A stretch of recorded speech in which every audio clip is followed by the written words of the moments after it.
been trying to set up on a schedule for myself. I mean, I know you sent me a study plan, but it's been hard because I work full time, and that's the most challenging part of it. Yeah. Understood. Yeah. Yeah. So how many But hours a week are you looking to put in I want for the to LSAT? do 6 hours a day, And you're working full time? and I'm working full time. So how would you do that? So I've been trying to wake up early, around 6 in the morning, and take like an hour just to get ready. And then around 7, I start to take a look at the questions. And I get to do like 2 questions or 2 exercise with a bunch of questions.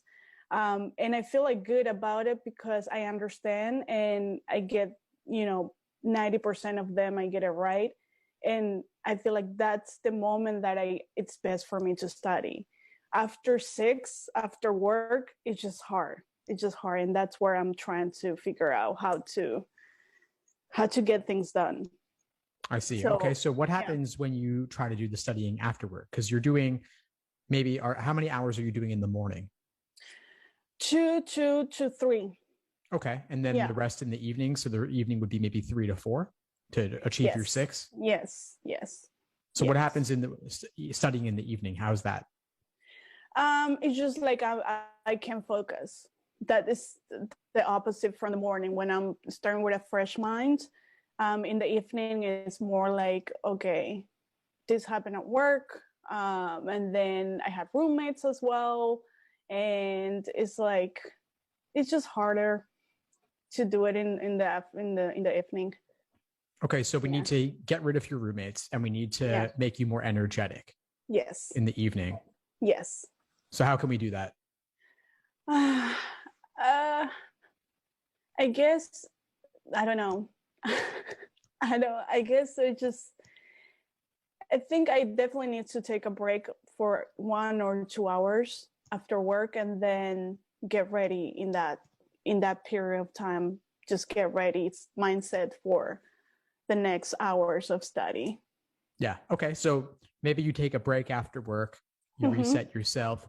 Maybe you can get a little bit more out of that time. Maybe you can do an hour, maybe 2. But if your roommates are paying their rent, you can't really kick them out, right? And especially with COVID, there aren't too many other places they might be going at relative to normal times, I'm guessing, right? Yeah. So maybe you have some caffeine. Maybe you work out a little bit to re-energize yourself, but you also have to wake up the next day. Right. And on a weekdays, you said you're waking up at maybe 6, right? Yes. Yes. Yep. So there are boundaries. Yeah.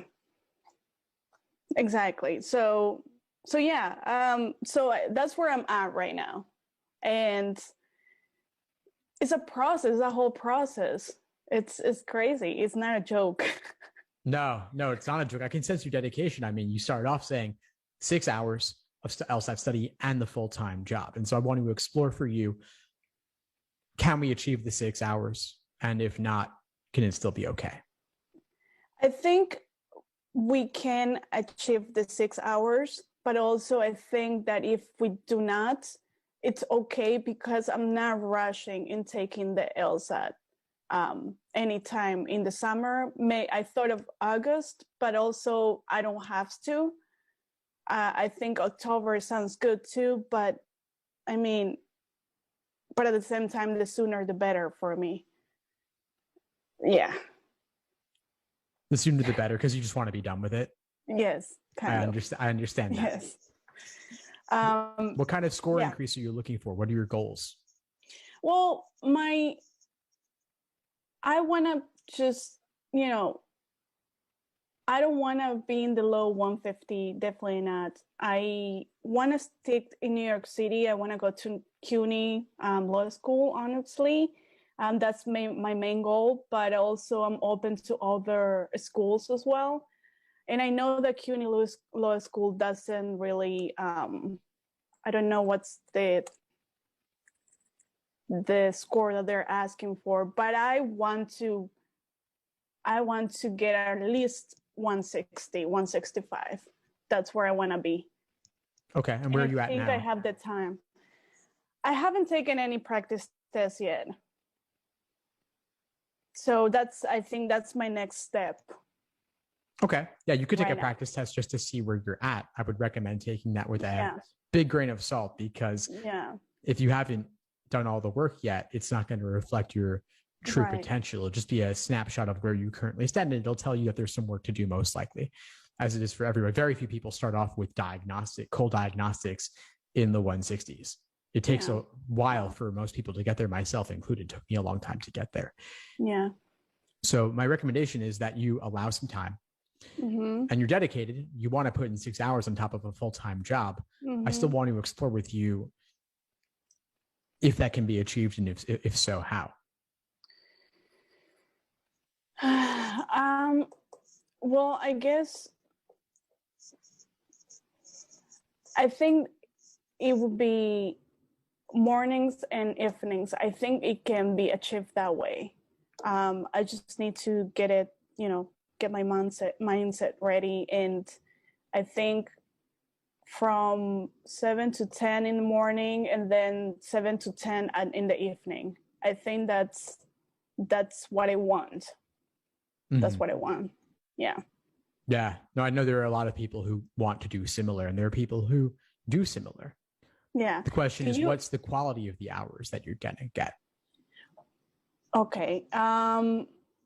Like in terms of like what I want to do in the first 3 hours, and then like if I want to do logic games, or that's your question? Well, that's the content of the hours. Right. I'm asking about the quality of the hours, because you started off the conversation saying the morning hours are fantastic. Yeah. The evening hours are kind of draining, rough. And maybe you're not getting what you want from those. Well, I guess I'm gonna have to figure that out. I know the mornings works for me, so yeah, I need to figure it out. I need to figure that out, and how to get those 3 hours done in the evening. To me, this is the fundamental question for you, Belen, because this question will then dictate what you end up doing and how you spread it out. But the question of when you study and the kind of work that you're doing, they're two separate things. So you have your day, you have your life. And so you're working full time. Achieving your fullest potential also requires sleep, diet, exercise, relaxation. You spoke of the mental reset. I think that's key if you're going to get back into it in the evening. It's also key for the morning too, but you also have to navigate the roommate issues. You have the full-time job. Yeah. Now, I'll say as a side note, briefly for context, that my typical recommendation for those who are not working full-time is max 6 hours a day of LSAT prep. Okay, so you're saying that I shouldn't do 6 hours? That's my inclination. Okay. I'm kind of hesitant to recommend that or leave the conversation without. I mean, that makes sense. I don't, that makes sense. I mean, 6 hours a day with a full-time job is a lot. It's a lot. So maybe instead of 6 hours, maybe do 4 hours a day. I think that sounds better. It sounds better to me. To me. I didn't want to just start off the conversation telling you it's a bad idea, because I wanted to actually explore with you a little bit of what could that really look like? How is it possible to do everything you need for a top LSAT, which also includes the sleep, diet, exercise, and relaxation? So that would involve things. Okay, well, are you working LSAT 6 hours and working full time? What happens to your sleep as a result? What happens to your mindset as a result? What happens to your eating? Are you getting outside enough? All of these things are important to consider, because even if you put in the hours, the quality of your life and the quality of your results may suffer. And I was just reading your email about that you used to wake up at 4 a.m. And I'm like thinking, I shouldn't do that. I shouldn't also, having a job in 6 hours is a lot. So You could wake up at 4 a.m., but then you might want to go to bed earlier too. Yes. Exactly. Yeah. So yeah, I guess 4 hours a day is fine. I think I can do that.